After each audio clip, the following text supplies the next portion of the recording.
नमो भगवते तस्मै कृष्णाय धर्मकर्मणे रूप नाम प्रिय वैष्णवजनों, आज 40 દિવસ હોળીના હવે સમાપનને આવે છે. હવે 4-5 દિવસ જ રહ્યા. આજથી રાવની શરૂઆત પણ થઈ જશે. કુંજ એકાદશી જે મોમનો બગીચો આવે, પછી એકાદશી કુંજમાં ઠાકોરજી બિરાજે. સારસ્વત કલ્પમાં જે લીલાઓ ઠાકોરજી કરી, શ્રી વલ્લભે બધાને અપનાવી છે. સેવામાં રહેલો આર્ત ભાવ અને આ 40 દિવસ સુધી તો સાખ્ય ભાવ છે. ઠાકોરજીના ચડાવી ઢાંકીને આપણે ખેલાવીએ છીએ. રસિયા દ્વારા ગાળો પણ અપાય. રસિયામાં તો સામસામા આવી જાય એટલે સાખ્ય ભાવ આવી જાય. અને ઠાકોરજી સામે ચાલીને તમારી સાથે રમવા પણ આવે. અને એ ક્યારે બને કે રસિયામાં, એના પછી નહીં થાય. તો હવે આ 4 દિવસ આપણી પાસે શેષ રહ્યા છે. બીજેનો પણ હું માનું છું કે પુષ્ટિ ભક્તિ માર્ગ 16 કળાએ ખીલેલો છે. દરેક ઋતુનું આગમન જ્યારે જ્યારે થાય અને એને વધારવામાં આવે. જો વસંત પંચમી થાય ત્યારે કળશથી વધાવી અને વસંતને આપણે એને નવાજીએ છીએ, એને આગમનને વધાવીએ છીએ. જ્યારે શીતકાળ આવે ત્યારે અંગીઠી ઉપર રતલ એને તપાવીને ઠાકોરજીને ધરવામાં આવે. ઉષ્ણકાળ આવે તો અક્ષય તૃતીયા ચંદન ધરાવવામાં આવે, શીતળ જલ ઠાકોરજીને ધરાવવામાં આવે. તો આ દરેક ઋતુનો એક આનંદ છે જે પાશ્ચાત્ય દેશોમાં નથી. પાશ્ચાત્ય દેશોમાં શું થાય? સમર અને વિન્ટર, ત્યાં બે જ ઋતુ છે કે ગરમી છે અને શીતકાળ છે. પણ પુષ્ટિ ભક્તિ માર્ગ એમ કહે છે કે જ્યાં ઠાકોરજીને જે વાતાવરણની અસર થતી હોય, આપણને ઠાકોરજીની સેવા પણ એવી રીતે કરવી. યથા દેહે તથા દેવે. તો પશ્ચિમના દેશોમાં રહેતા હોય અને આપણને ઠંડી લાગતી હોય તો વ્રજ ખરું, પણ શીતકાળ આપણને લાગે તો ઠાકોરજીને ગગલ ધરાવવામાં કોઈ દોષ નથી લાગતો. તો દરેક ઋતુને એક એનું આગમન છે. દરેક ઋતુમાં આપણે કીર્તનો છે. તો જ્યારે પણ તમે ઠાકોરની સેવા કરતા હો તો આ બધો જ આનંદ તમે લઈ શકો. તો શ્રી મહાપ્રભુજીના સેવકોમાં હરિવંશ પાઠક કરીને હતા. એમની ઘણા વખત ઈચ્છા હતી કે જે મારે સેવા કરવી છે, ઠાકોરજી પુષ્ટાવા છે, તો આપ શ્રી આજ્ઞા કરી કે જો તું સુંદર સ્વરૂપ ધરાવીને લા, હું તારે ત્યાં આવીશ, ઠાકોરજી પુષ્ટાવીશ, તારા ઘરના બાળકોને ભોગ આપીશ અને તારે ત્યાં તપેલી કરીશ. એવી કૃપા કરી અને આપશ્રી પધાર્યા. એટલું સુંદર સ્વરૂપ જોઈને હરિવંશજી લઈને આવ્યા. એ સ્વરૂપને પુષ્ટ કરાવ્યું, એમના બાળકોને ભ્રમસવન આપ્યું અને એમને આજ્ઞા કરી કે જો હવે હું તને શીખવાડું એ પ્રમાણે સેવા કરજે. આપ સેવા કરવી શીખવે છીએ. અને કહ્યું કે જો વધારે તને ખબર સમજ ના પડે તો અહીંયા શેખ પુરુષોત્તમદાસને પૂછે કે સેવામાં તને અનુકૂળતા ના આવે તો એટલી બધી કૃપા શ્રી વલ્લભ જાતે પધારીને વૈષ્ણવને ત્યાં જો કરતા હોય એ તમને પુષ્ટિ માર્ગ સિવાય અનંત જોવા નહીં મળે. પુષ્ટિ ભક્તિ માર્ગ એ એવો રસમય માર્ગ છે કે જ્યાં પ્રભુ અને ભક્ત બે એકબીજાના ઓતપ્રોત બની જાય. અને કૃપા કરીને ઠાકોરજી જણાવે બી ખરા કે આજે મને ભૂખ લાગી છે, કે આજે મને આ વસ્તુ જોઈએ છે. પણ એ ક્યારે થાય કે જ્યારે જીવ નિષ્કામ થઈ જાય. આજે આપણે બધા સકામ છીએ, કંઈ ને ઈચ્છા છે. સેવા પધરાવતી વખતે પણ ફળની આકાંક્ષા છે, દર્શનમાં પણ આકાંક્ષા કે એવી રીતે મંગળવારના દર્શન કરવું, શૃંગારના કરવું તો મને આ લાભ મળશે, મારી આ દુકાન સારી ચાલશે, મારો ધંધો સારો ચાલશે. તો કંઈ ને કંઈ અપેક્ષાઓ છે આપણી પાસે. અને અપેક્ષાઓ છે એટલે ઠાકોરજીને એમ થાય છે કે જીવ પોતે એટલો બધો યાચક બની ગયો છે કે હવે એની પાસે શું માગવું. એટલે ઠાકોરજીએ માગવાનું બંધ કર્યું. ઘણા મને પૂછે કે હવે કેમ ઠાકોરજી માગતા નથી? શું માગે? આપણે એમાં ભૂખાઈ બેઠા છીએ, જેને આ આપો, જેને આ આપો. તો હવે એને એમ થાય કે આની પાસે તો કઈ નથી, શું માગવું યાચક પાસે. આપણા ઠાકોરજી કઈ દરિદ્ર નારાયણ નથી. આપણે તો યશોદોસ્તર લાલિત છે, લક્ષ્મીનારાયણ છે, એના ચરણોમાં લક્ષ્મી છે. અને જ્યાં સેવા વિરાજતી હોય, જ્યાં નિષ્કામ ભક્તિ થતી હોય, એ જીવને ક્યારે પણ દ્રવ્યનો અભાવ ના રહે. એના બધા જ કામ ઠાકોરજી કરે. પણ આપણને એટલી દૃઢતા, એટલો વિશ્વાસ હોવો જોઈએ. ઘણી વાર પુષ્ટાવતા પહેલા લોકો ચિંતા કરે કે જો અમને 70 પડશે તો, અમને કંઈ બાધક આવશે તો, આવું બધી ચિંતા તમે કરો તો ના આવતું તો આવી જાય. અને આચાર્ય તો, પ્રાચીન આચાર્ય તો કહે કે જે વ્યક્તિ બ્રહ્મસંબંધ લઈને સેવા નથી કરતો એ સદાકાળ સ્વીકૃત છે. એવી પ્રાચીન આચાર્યોના વચનામતોમાં સાંભળવા મળે છે.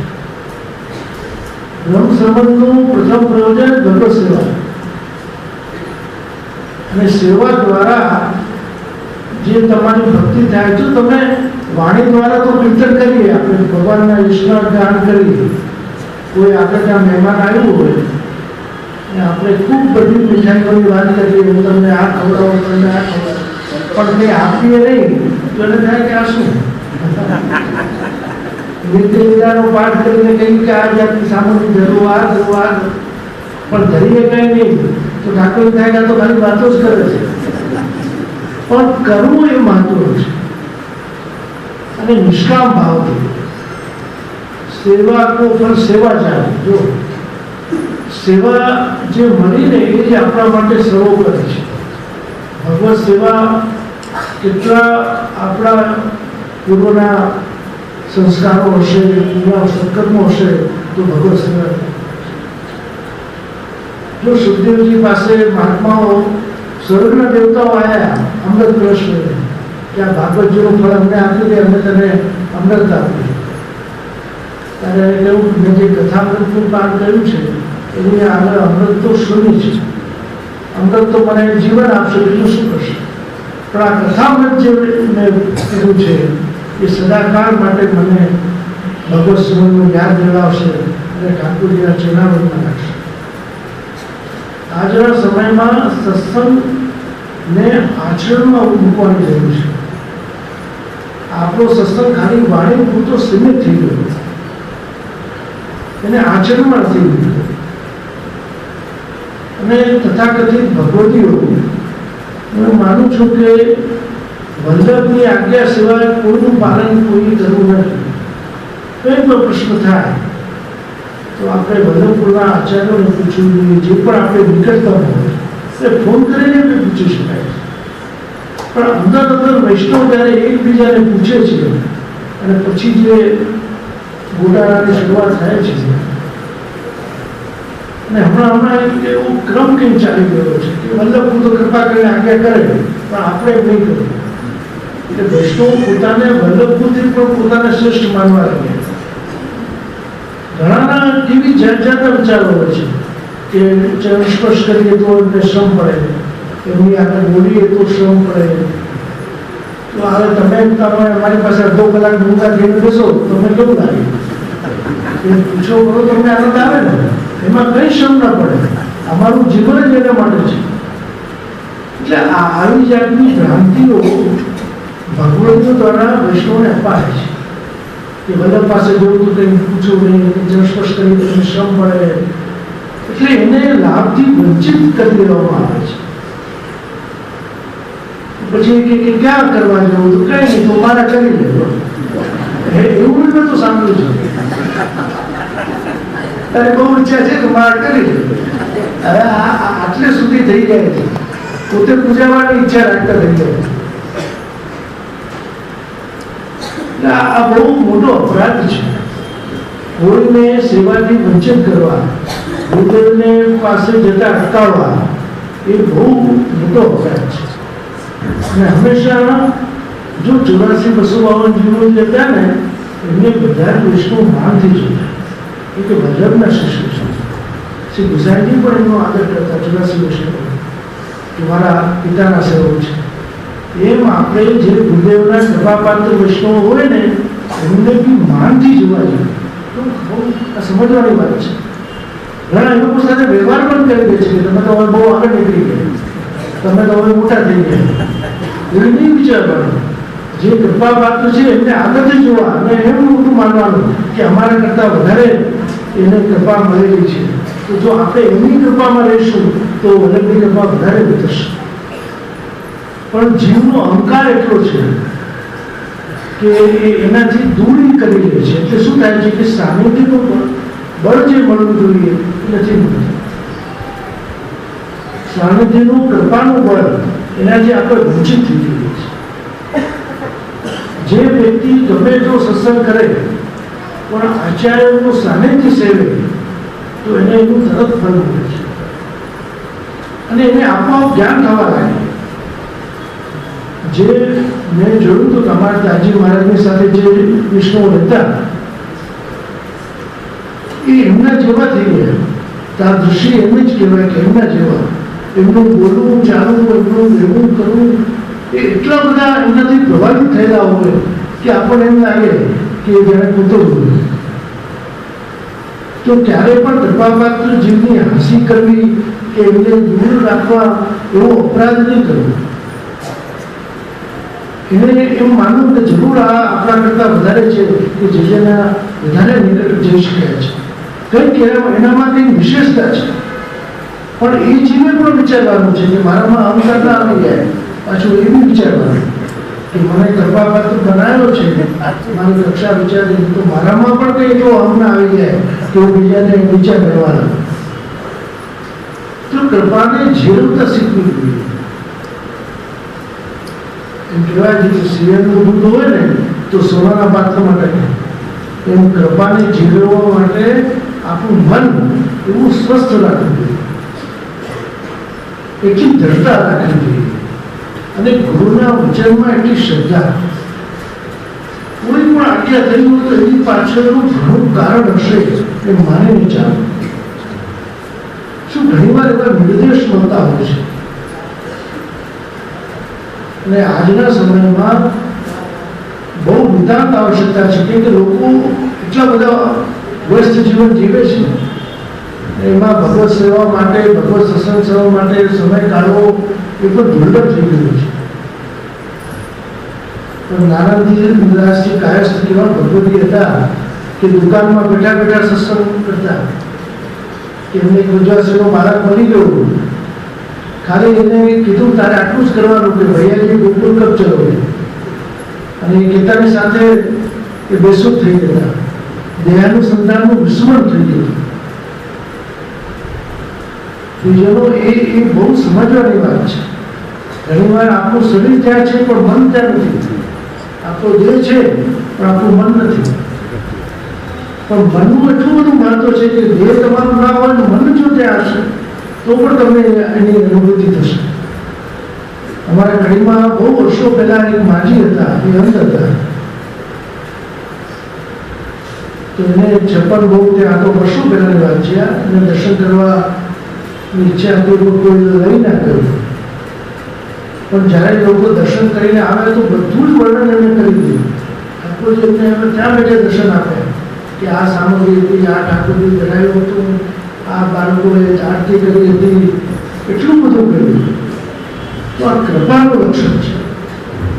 કૃપા હોય ને તો તમને ઘર બેઠે બધો જ લાભ મળે.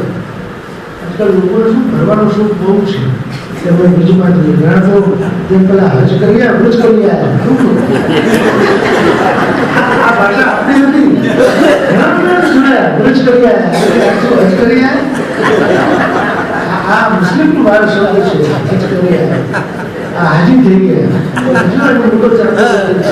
કપાળ ઉપર નામ દે હજી કરીને આવે ને તો ભાઈ આ કે આપણામાં આવું નહીં જવું જવું છે. રજ કરી આવ્યા શું કરી તો શબ્દો એ પણ બહુ મહત્વના છે. આ યવન શબ્દો છે, ઉર્દુના શબ્દો છે, એ આપણાથી ન બોલાય. રજ માટે જવું છે, રજ યાત્રા કરી રસ્તો ઠાકોરજી નિર્માણ કરેલું છે. અને આદિ ભૌતિક વર્ણ છે અને આધ્યાત્મિક છે. ઘણા આજે જો જમના શુદ્ધિકરણનો બહુ મોટે ભાઈ ચાલે, સારી વાત છે, બરાબર છે. પણ જમનાજીનો વિષય આવા આવા શબ્દો પછી બોલે છે એ લોકો કે ગટરનું પાણી છે, અશુદ્ધ છે, કેમિકલ છે, ખરેખર બહુ દુઃખ થાય આપણે. એક બાજુ તમે શિવનાથજીની એમને નારાયણ તરીકે સંબોધન કરો છો અને અમને તો ક્યારેય અશુદ્ધ દેખાયું નથી અને ક્યારેય મેં સાંભળ્યું નથી કે એમના જેવું પાન કરીને પણ માનો થયો છે. જે ઠીક છે કે આપણે એનું બહારથી માણસ અસ્વસ્થ હોય તો આપણે એનું શુદ્ધિકરણ કરવું જોઈએ, પણ એને નામથી લાખો કરોડો રૂપિયા ઉઘરાઈ ગયા પણ કંઈ થયું નથી. હવે પાછી મોટી ચળવળ લઈને આ લોકો ગયા હતા દિલ્હી સુધી અને આવેદનપત્ર આવીને આપીને આવે છે. હવે જે થાય એ કરશું, પણ હું તો માનું છું કે આપણે અલૌકિક દૃષ્ટિથી જો જોઈશું તો આપણને કંઈ અશુદ્ધ નથી. શ્રી યમુનાજી કોઈ નદી નથી, પહેલા તમે વિચાર્યું.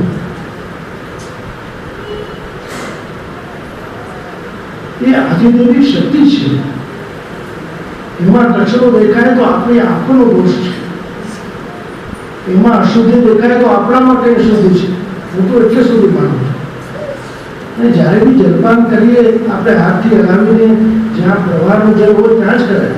જો જમનાજી તો નજીકમાં પણ છે, આગ્રામાં પણ છે, ત્યાં જલપાન નથી. વિશુદ્ધ મથુરા નથી. મથુરામાં જે વહી રહ્યા છે, જે ગોકુલમાં વહી રહ્યા છે, એ જમનાજી આપણા માટે પૂજનીય છે. એટલે ઘણી વાર બહુ મોટા મોટા ભાવ કરોડો રૂપિયા એના નામથી ઉઘરાયા પણ ક્યાં ગયા કોઈને ખબર નથી. અને આ એક વ્યક્તિનું કામ નથી કે યમુનાજી જ્યાં જ્યાં વહે છે ને ત્યાં રાજસ્થાન આવે છે, હરિયાણા આવે છે, ઉત્તર પ્રદેશ આવે છે, કેટલા પ્રાંતો એમાં કેટલા રાજ્યો આવે.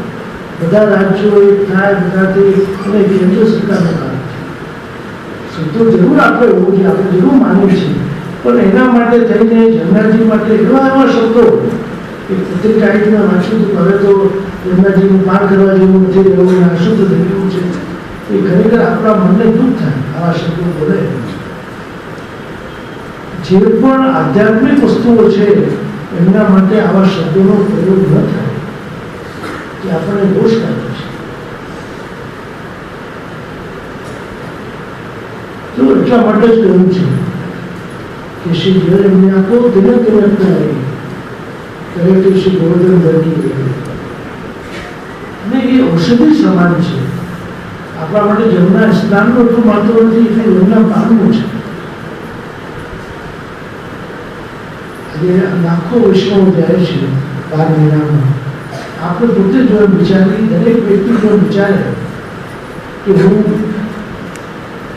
10 કિલોની જગ્યાએ ખાલી 1 કિલો 2 કિલો દૂધ ચડાવીશ ને વધારે ફૂલ નહીં ચડાવું, વધારે કંકુ એમાં નહીં બદલાવું, તો તમે જો કે આપણે આ શુદ્ધિકરણ થશે.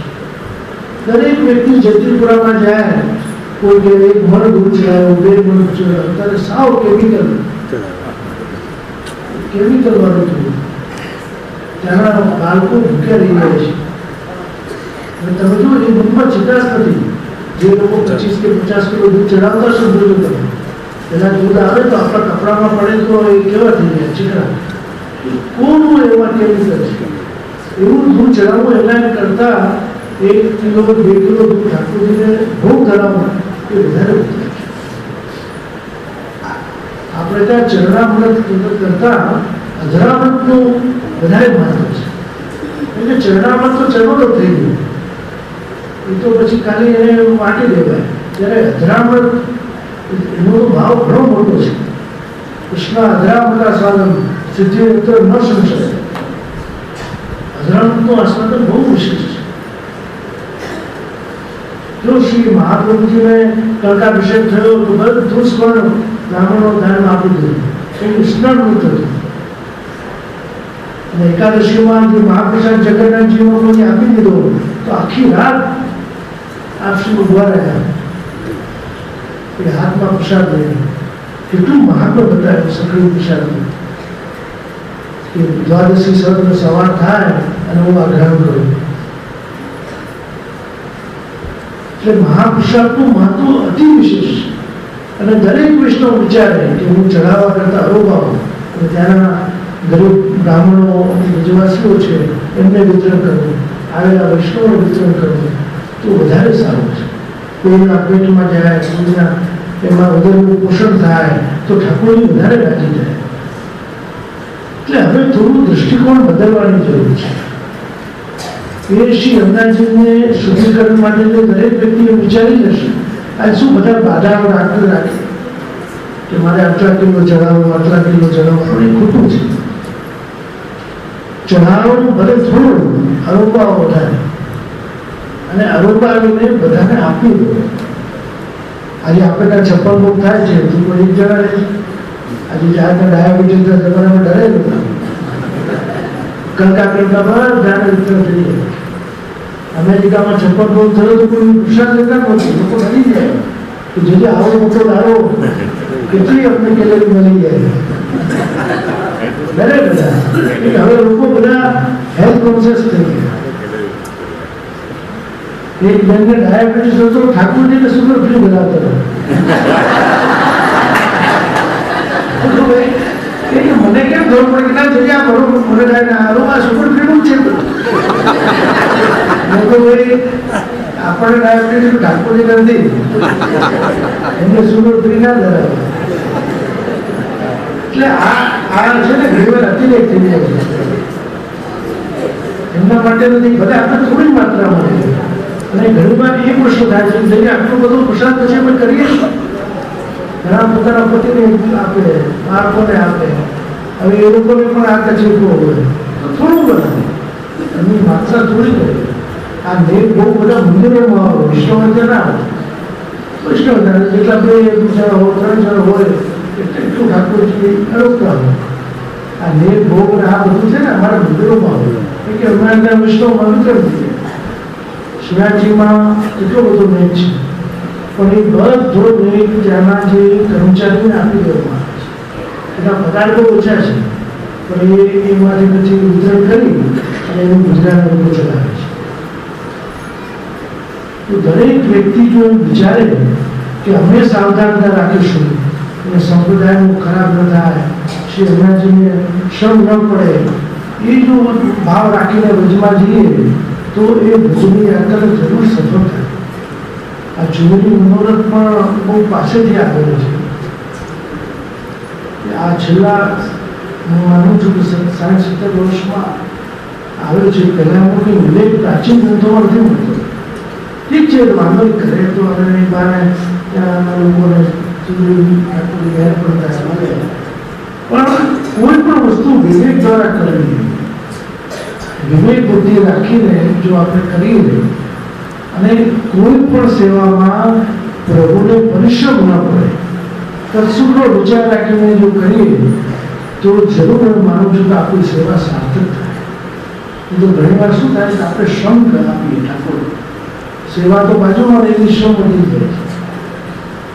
વારંવાર ઘણાને એવો આગ્રહ હોય કે પ્રસાદી જ લેવું, વારંવાર ટેવું કોઈ ભોગ કરે. આ શું એ કેવું લેવું હોય તો પાછું પડદો ઊંચો કરીને ઠાકોરજી બતાવે કે આ તો મને ધરાવે છે બતાવે છે. એટલે આ બધું છે ને થોડું વિવેક સાચું એવું તો કન્ટિન્યુ બહુ કરીને જવાય. ઠાકોરજીને પરિશ્રમ ના અપાય, બહુ ધ્યાન રાખવાનું. બહુ ધરાય તો રિઝલ્ટ ધરાય એવો લઈ જાય. આમ ઘરે જેવું બતાવે લઈ લે. નાના બાળકને તમે આવું કરો તો આવું રિઝલ્ટ નહીં. આપણે કાંઈ બાળ બાળની સેવા છે. ચોકલેટ બતાવી તમે પછી લઈ લો છોકરો આપે. પણ આ સેવાનું શું શું વિવેક જો આનો આપણે ધ્યાન રાખીશું તો મને એમ લાગે છે કે ઠાકોરજીને શ્રમ આપતા બચીશું. સેવા ભલે ઓછી થાય પણ ઠાકોરજીને શ્રમ ના પડે. ભક્તિ માર્ગ સુખ ઉપર આધારિત છે. સેવા કરે કે ન કરે, પ્રભુ કે ચરણ કમળ અનુસરે, ચતુરાઈ વાકી સાચી તો આપણે હકીકતમાં આવે છે. અને શ્રી વલ્લભની સાથે શ્રી ગુસાઈની સાથે સેવામાં જે રહેતા એમને તો પોતાના ઠાકોરજી બદલાયા નથી, શ્રી વલ્લભની સેવામાં જ રહેતા. અને એટલી તત્પરતા, સેવામાં ક્યારેય આળસ કે પ્રમાદ નહીં કરવું. હરિવંશ પાઠકજીને આજ્ઞા થઈ કે તારે સેવા પધરાવી તો એ દિવસે જ સ્વરૂપ પોતે લઈ આવ્યા. પછી આચાર્ય પૂછ્યું કે તું આટલી ઉતાવળ જે કામનો શું ભરોસો છે? એક ક્ષણનો ભરોસો નથી. કે જ્યારે પણ કોઈ ઉત્તમ ઈચ્છા થાય, મનોરથ કરવાની ઈચ્છા થાય તો તરત જ એને અમલમાં મૂકવી. આજકાલ શું છે કે એમાં વિઘ્નો નાખવાના ઘણા છે. શુભ કાર્યમાં અનેક વિઘ્નો આવે. કોઈ તમારા વિચાર નથી લીધું, તમારે વ્રત જવાનું છે, તેનો કે એના કરતા દુબઈ ભરી જાય કે વધારે મજા આવશે. આપણે શું એટલે લૌકિક અને અલૌકિકમાં આ ફરક છે. હવે વ્રજનો જે આનંદ છે, જે શુદ્ધ પુષ્ટિ જીવો છે, એ તો વ્રજમાં જ આનંદ લેતા. ઘણા જીવો કે જે ક્યાંય જવું નથી એમાંના વ્રજમાં, અને ખરેખર તો જ્યાં ઠાકોર બિરાજે છે ને ત્યાં જ વ્રજ છે. हमारा श्री गोपालाजी की सेवा देवका बेटी जी पर करी थी गुसाई जी। तो एक दिन हमने गुसाई जी को पूछो, कथा जी मेरे सेनाथ जी जानो है, आपकी आज्ञा है? तो आपने बहुत सुंदर उत्तर आपको कि तेरे गोपाललाल को तो का सेनाथ जी से कम माने जी क्या गए आपके पास जो ठाकुर बिराजी है एक पण एवं ज प्रतिनिधि है। अरे क्यारे एवो प्रसंग आवे तो जવું ના જવું એવું નથી લેતો, તીર્થોમાં જવું દર્શન કરવું, પણ એવો આગ્રહ પોતાના સ્વરૂપને છોડીને જવાનો આગ્રહ એ જો તમે રાખો છો તો મૂળ સ્વરૂપને પણ શ્રમ પડે કે મારું જ પ્રતિનિધિ ત્યાં બિરાજે છે એને છોડીને કેવું ભટકે છે. તો આ જીવનો જે ભટકાવ છે ને ઘણીવાર આ એક જાતનું આકર્ષણ છે. ત્યાં આપણે જોઈએ કે ત્યાં આટલું મોટું બધું છે એનું એક આકર્ષણ થાય છે. રાજા વિરાજ હોય એને ત્યાં બધું વધારે જ હોય ને, પણ આપણે દાસ ધર્મમાં છીએ એ નહીં ભૂલવું જોઈએ. આપણે પ્રભુના દાસ છીએ. આ 40 દિવસમાં સાક્ષી ભાવ જરૂર આવી જાય, પણ આ 40 દિવસ પૂરતો જ, એના પછી નહીં, પછી તો દાસ જ છે. અને દાસ થઈને એનોમાં જ આનંદ છે.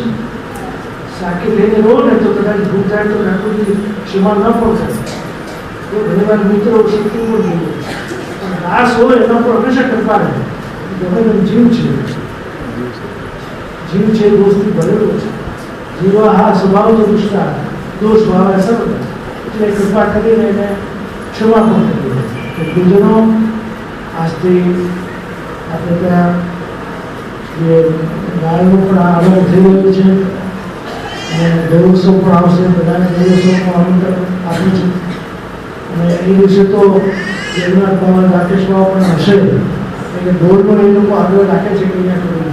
અને ખરેખર અમારા પૂર્વાચાર્ય તો આજ્ઞા કરતા જ કે જ્યારે જ્યારે પણ ઉત્સવ હોય ત્યારે આપણા ઠાકોરજીને છોડીને ક્યાં નહીં, એ ઉત્તમ વસ્તુ છે.